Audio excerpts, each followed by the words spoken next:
Estejam certos de que quando estiverem perto de uma mulher em fase de gestação, em fase de parto ou no pós-parto, que ela está passando por um processo muito sensível.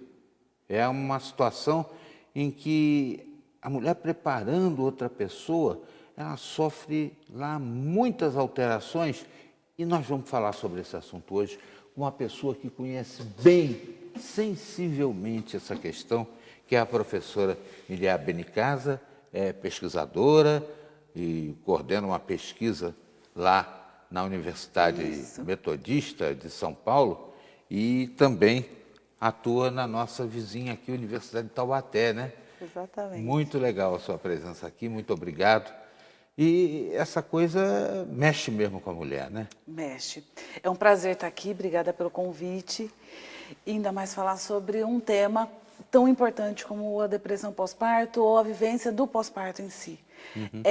Mexe muito com a mulher, tanto a gestação como o evento do parto e o pós-parto, eles alteram significativamente todas as dimensões da vida daquela mulher e daquela família. Não só biologicamente, porque existe uma proporção alterada de hormônios envolvidos nesse processo, mas pela própria dinâmica da família, a inserção de uma nova criança, a lida com uma realidade completamente diferente da anterior, a vivência de novos papéis. Então, ela era uma esposa ou não, ela era filha e agora ela também tem que ser mãe, inserir a vida profissional nesse sistema já mais complexo. Então, mexe com muitas áreas da vida. A canção diz: eu vi a mulher preparando outra pessoa, Ai, lindo, né? Eu acho isso de uma sensibilidade muito grande, porque é tudo ali, né? É É um verdade. momento, eu não sei se é mais sensível à fase da gestação ou à fase do parto em que se vê a cria, né? Ou depois, né, essa coisa de se sentir meio esvaziada com a saída daquele ser que está lá dentro. É complicado isso, hein, Miriam? É complicado. São vivências muito diferentes. Mas o que a gente vê, particularmente, é uma incidência maior do que a gente chama de psicopatologia ou de aspectos de sofrimento no período de pós-parto. Existe essa incidência dentro da gestação. A gestação tem toda uma característica muito própria. Então, as mulheres, no período de gestação, que a gente já estuda Esse isso... negócio de querer manga verde de madrugada... Tem, pode ter. É verdade isso? Pode ter. Principalmente alimentos azedos, assim.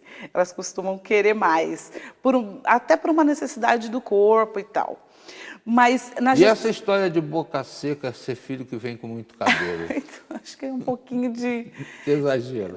Não tem nenhuma evidência sobre isso, né? Não sei se isso vai se confirmar em algum momento ou não, mas não tem uma evidência até o momento disso. Pelo menos na própria que está sentindo o problema deve ter. Deve né? ter, Agora, é uma coisa também que até o próprio jurista teve sensibilidade ao fixar, né, situações atenuantes para as mulheres no momento do parto, né, sei lá, atenua até a prática de crimes. É verdade.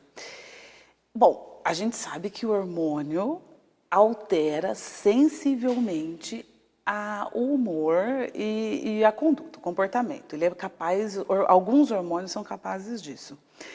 A TPM é um sinal disso. A TPM também atenua. A gente tem, até no DSM, que é um manual de transtorno mental, eventos psicopatológicos relacionados à TPM, a tensão pré-menstrual, de tanto que o hormônio pode alterar o comportamento e as emoções. Então, se na TPM, que as mulheres têm todos os meses, isso já tem uma incidência importante, imagina na gestação. Imagina no pós-parto, onde a quantidade e a presença de alterações hormonais são muito mais intensas. Então, é sensível, foi sensível os juristas ao considerarem esse aspecto. Porque a psicologia, que é particularmente o que eu trabalho, a psicologia do período gestacional, ou que a gente chama de gravídico puerperal, ela é muito específica.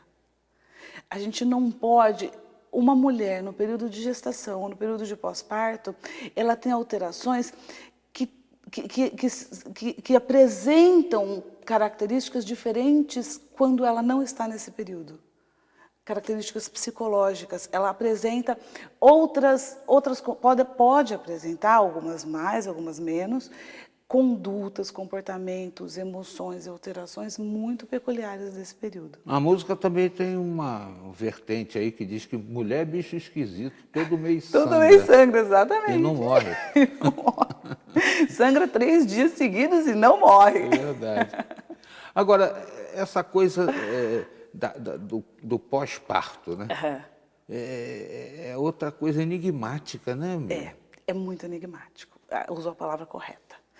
Porque, assim, se a gente vai pesquisar na literatura tanto nacional como internacional, a gente identifica o pós-parto. O único problema que a literatura mostra que a mulher pode ter no pós-parto é a depressão. Realmente, existe uma incidência altíssima de depressão pós-parto. No Brasil, a gente tem o equivalente a 25% das mulheres em situação de pós-parto que apresentam sintomas de depressão. Principalmente esses índices são mais elevados nos primeiros filhos, nas primeiras gestações. Mas podem acontecer outras gestações também. E tem explicação para isso? Mas eu vou te pedir para responder com mais calma depois que a gente voltar com a entrevista aqui, tá bom? A Miriam Benicasa é uma especialista nessa pesquisa e está contando para a gente os segredos dessa história, dessa situação da mulher no pré e no pós-parto. Já já a gente volta aqui. Não saia daí não, hein?